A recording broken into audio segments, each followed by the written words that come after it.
Ankleshwar HDFC બેંકમાં assistant મેનેજરે 8 ગ્રાહકોને નકલી એફડી બનાવી 70 લાખ ચાંક કરી લીધા હતા.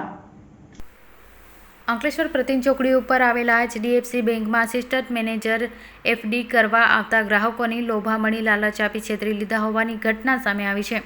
બનાવની વિગત અનુસાર ગત 19મી માર્ચના રોજ અંકલેશ્વરની બોરભાટા ગામ ખાતે આવેલા એચડીએફસી બેંકમાં મહેશ ચૌહાણ નામનો બેંકનો કસ્ટમર પોતાના એફડી નંબર આપી એફડી થયેલા છે કે કેમ તે જાણવા માટે પૂછપરછ કરી રહ્યો હતો. તે દરમિયાન નંબર જોઈ બ્રાન્ચના મેનેજર ચંદ્રસિંહ ગોહિલને શંકા જતા તેઓ મહેશ ચૌહાણને પૂછતા આ એફડી મેન બ્રાન્ચમાંથી કરાવી હોવાનું સામે આવ્યું હતું. જે અંગે તેમણે તેમના બ્રાન્ચ મેનેજર બિક્રમજીત સાહુ તેમજ બ્રાન્ચ ઓપરેશન હેડ અભિષેક સેવક અને બેંક ક્લસ્ટર હેડ અબુર લુલેને જાણ કરતા તેઓ દ્વારા તપાસ કરતા આ એફડી 19મી માર્ચના રોજ આસિસ્ટન્ટ મેનેજર ધવલ ચૌધરીએ મહેશ ચૌહાણ નામે એફડી બનાવી હતી.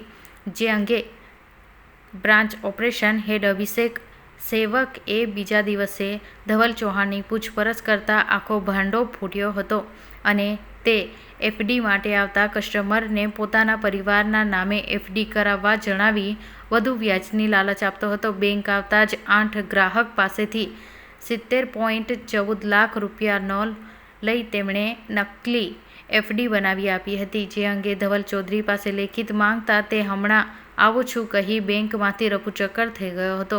છેલ્લા 6 મહિનાથી આસિસ્ટન્ટ મેનેજર તરીકે ફરજ બજાવી રહ્યો હતો.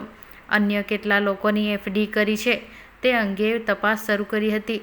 તેમજ મેન બ્રાન્ચ મેનેજર બિક્રમસિંહ સાહુ દ્વારા આસિસ્ટન્ટ મેનેજર ધવલ ચૌધરી વિરુદ્ધ ગ્રાહકોની લોભામણી લાલચ આપી બોગસ એફડી બનાવી ખોટી હોવાનું જણાવતા હોવા છતાં બેંક કસ્ટમર ખરા તરીકે આપી બેંક અને કસ્ટમર સાથે વિશ્વાસઘાત કર્યો હોવાની નોંધાવતા પોલીસે ગુનો નોંધી વધુ તપાસ શરૂ કરી હતી અને ગણતરીના સમયમાં આસિસ્ટન્ટ મેનેજર ધવલ ચૌધરીની ધરપકડ કરી વધુ તપાસ શરૂ કરી હતી.